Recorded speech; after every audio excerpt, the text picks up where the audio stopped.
পুজো তো শেষ আপাতত, তাই কদিন নিরামিষের পর আজ বাড়িতে চিকেন এলো, আর আমিও একদম সময় নষ্ট না করে চলে এলাম রান্নাঘরে।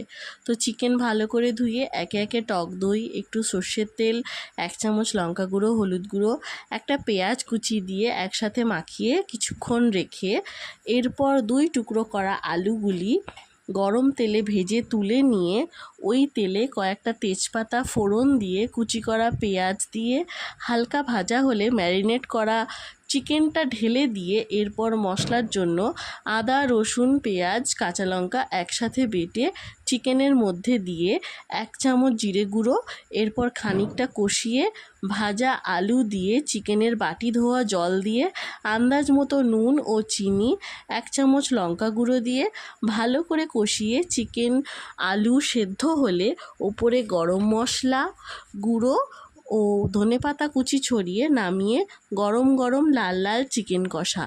এই দেখো কি সুন্দর নরম হয়েছে, লাল লাল ঝাল ঝাল। তোমাদের কার কার ভালো লাগে এরকম চিকেন কষা? ভিডিওটা ভালো লাগলে লাইক কমেন্ট করবেন।